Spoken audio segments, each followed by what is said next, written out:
There are 32 teams in the NFL, each of which has a head coach. Some are very good at their jobs and some, well, they're just not. Today, after week 12 of the NFL regular season, I'm going to be putting these coaches into tiers of how hot I think their seat is going into the end of this year and this crucial offseason for many of these franchises. Now, as you can see here, we have 7 categories, and we got a few that we have to get started on right away. Obviously, we can tell there's this fired category. We got a few guys to put in there.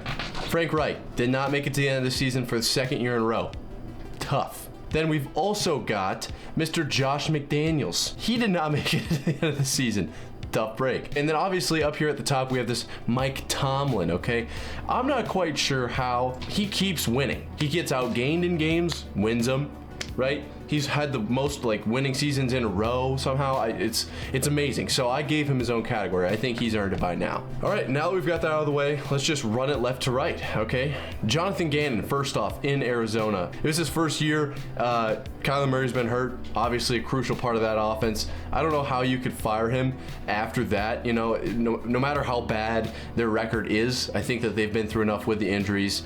He's got enough of a pitch to at least get started on next year. Does he make it through? We'll see. All right, Artie Smith. Now, Artie's a guy that has probably the best mustache I've ever seen, and the jump in physique from no mustache to mustache is one that I think it's unprecedented. So for that reason, I want to put him in the couldn't get fired if they turn into AB category. But I do think he's got some question marks with some of his decision making. We've seen him almost refuse to play his first round players. So I'm gonna put him in the warm category, but I don't think it's getting close to the hot. I think he is the least warm of all of these head coaching seats. I guess maybe we'll see. Maybe someone will prove me wrong. Now, John Harbaugh, I think, is the first of this couldn't get fired if they turn into AB category. We've seen what his brother's doing over at Michigan, and it must be a Harbaugh thing because they know what they're doing, okay? The Ravens are looking unstoppable this year, obviously. I think they're the number 1 seed in the AFC right now. So there's that. So I think it's pretty clear John Harbaugh's here to stay. Next up, Zach Taylor. Okay, this one is hard because the Bengals usually start slow and then rebound. We were looking for that this year, but with Joe Burrow's injury, it just never really happened, okay? I don't think he's gonna be on the hot seat because of Joe Burrow's injury, but I do think there are question marks with this beginning of the season antics he keeps pulling, especially if the AFC North continues to look as strong as it does. I'm going to say he is the least in the clear of that category, but I don't think you can say that his seat is getting warm yet even. I think he turned that program around. They're going to give him the benefit of the doubt. Sean McDermott, on the other hand, I don't think he will get the benefit of the doubt. He's going in the warm category. If the organization is forced to choose between Josh Allen and Sean McDermott, it's gonna be Sean McDermott, okay? They know their window's only so big. I'm not saying McDermott hasn't done a lot for them, but Josh Allen is one of those quarterbacks you just can't pass up on. And if you're to put the blame on anybody, it's gonna be the coaching staff. Matt Eberflus. I think Matt is a guy who's gotta go in the warm category. Eberflus just beat his first NFC opponent in his whole time with the Bears on Monday night against the Vikings. A relatively beat up Vikings at that, so I don't know what they're going to do with Justin Fields in the offseason. Are they going to take one of those top tier quarterbacks at the 2 pick? I guess only time will tell, but I do think Eberflus is definitely riding that warm seat for sure. Kevin Stefanski, all right, Browns head coach here. I think I'm going to put him in the clear because this guy, when I was growing up, Browns were a team that I was looking for to go 0-16, and they have looked very good this year. The offense is definitely struggling, okay? We know that Deshaun Watson's contract was record-breaking, and I wouldn't say he's been record-breaking on the field, but their defense has been really good up until last week against the Broncos, of all teams. So maybe the Broncos are just turning it on, but either way, I think Stefanski's got a pretty secure spot here. I think he's good for at least next year. Mike McCarthy's one of these guys that just seems to always have a job. I don't know how, and honestly, it's too early in the year to really determine his fate. If they get knocked out of the divisional round or maybe the wild card round of the playoffs, this could be a totally different picture. He probably would be on the hot seat a little bit in that case. Jerry Jones can only get so old, right? Like, he's gonna want to see the Cowboys win another Super Bowl, and I don't know if he's gonna be waiting around for too much longer. But with what the Cowboys have done this regular season, for right now, I'm gonna put him in the couldn't get fired if they turned into AB category. Sean Payton, I'm going to put him in the clear, not completely in that upper echelon. He's shown that he can do what he did in New Orleans in Denver, right? He turned Russ from that complete dumpster fire of, not even throwing as many touchdowns as he has bathrooms last year into now five wins in a row, I believe. 4 or 5 wins in a row. Looking for a playoff, 6-7 seed. Be pretty sweet if they could squeak in there, because they started rough for sure, allowing 70 points to the Dolphins. Obviously, he's got one of the biggest names, in coaching, so that's going to play a role. I think he's good for at least a year, maybe 2. Dan Campbell, one of these guys that's going into the upper echelon. What he has done for the Lions has truly been remarkable. Now, can the Lions only beat bad teams? Maybe. Can the Lions win on a wax and gibbous on Thanksgiving? No, we know that. But is that Dan Campbell's fault? No, it's not. So I'm going to let him slide into that upper. I think he's got a job for at least 2 years in Detroit. Now, Matt LaFleur, on the other hand, a little bit more shaky, okay? I'm going to put him in the clear. Just because when you look at Aaron Rodgers' first starts versus Jordan Love's first starts, they're very similar. Packers have gotten more wins than I think a lot of people expected them to, but they just seem less because of what they had with Aaron Rodgers, right? I think he's good for at least this year, maybe, all of next year as well, depending on what happens. I don't see him getting fired midseason either, so I'm going to throw him in the clear.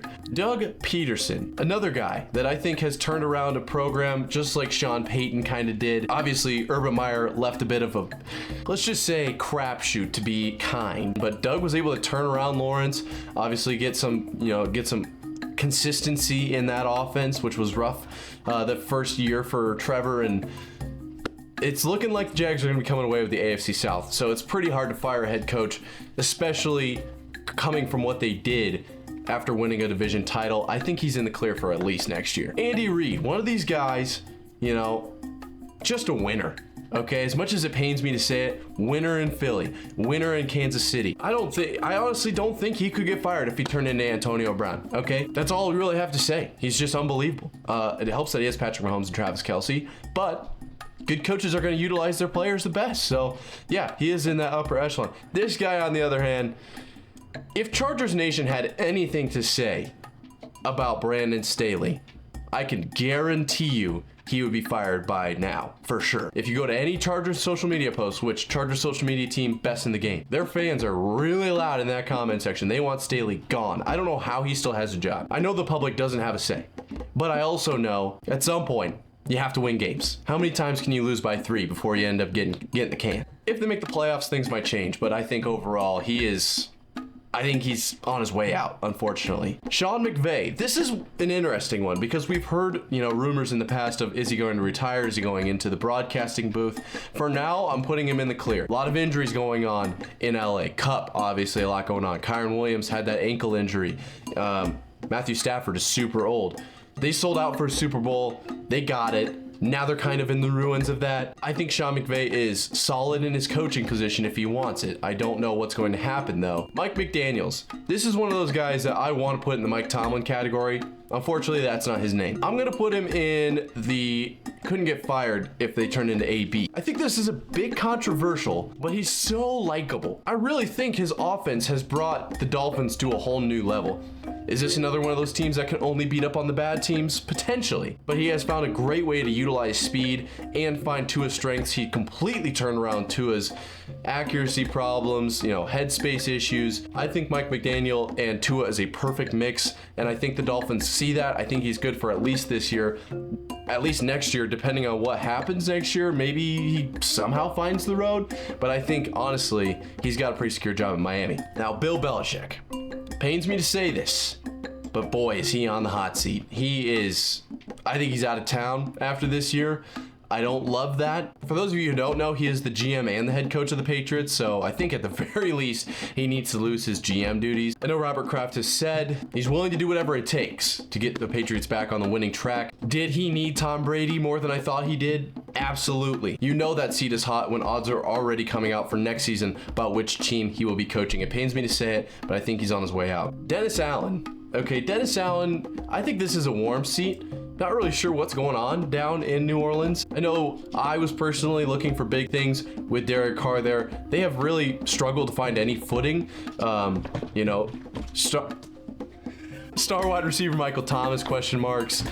Alvin Kamara, obviously question marks there. Chris Olave, great, young player, hasn't really been utilized to his fullest potential, I don't think. I wouldn't be too surprised if they moved on from Dennis Allen this offseason, but I don't think he's nearly as hot as Bill Belichick. Brian Daboll. Okay, this is a tricky one because he obviously turned the Giants around. They won road playoff game last year. That was awesome. And then this year was not nearly up to that standard. I'm gonna put him in the warm seat. I would put him in the hot seat, but I don't know how much he had to do with Danny Dimes' contract. If I knew he was a huge part of that, organization might be like, probably don't need more of those decisions and kick him out of here.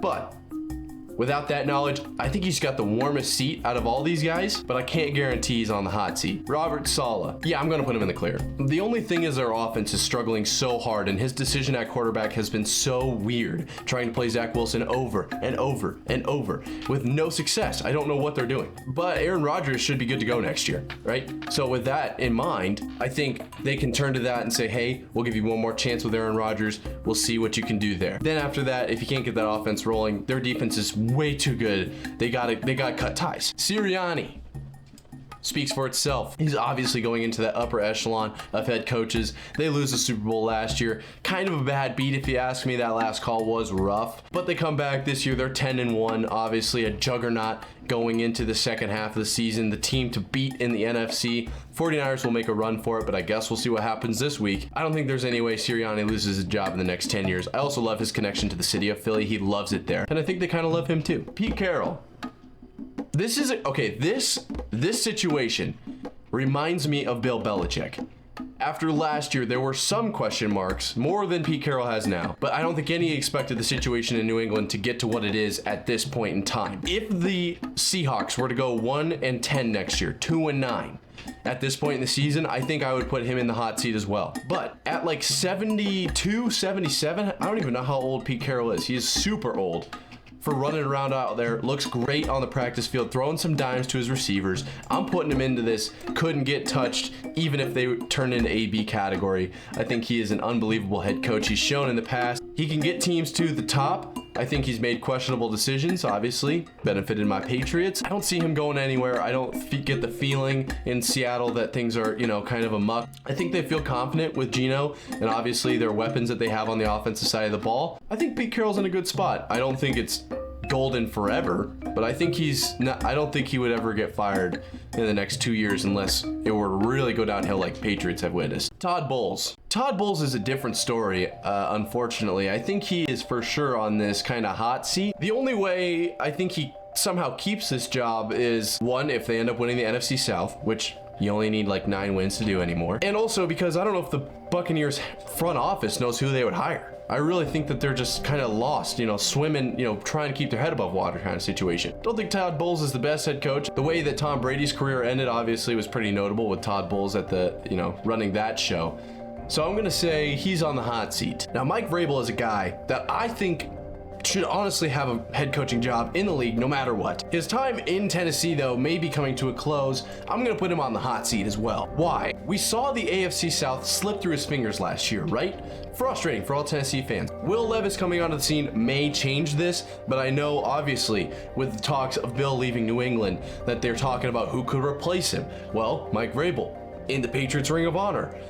Could he make the jump up there? I don't know, So I think he is on the hot seat a little bit for the last 2 years in Tennessee, but I don't think you can deny what he has done for Tennessee. And with Will Levis coming in and potentially being that new guy for him, very likely that either one of those scenarios happens where he moves on to a different team. I think he's a guaranteed head coach in the league. I think he's very good at his job. I just don't know if the fit is right in Tennessee. Ron Rivera. Some of the comments he made earlier this year make me wonder, how does he still have his job?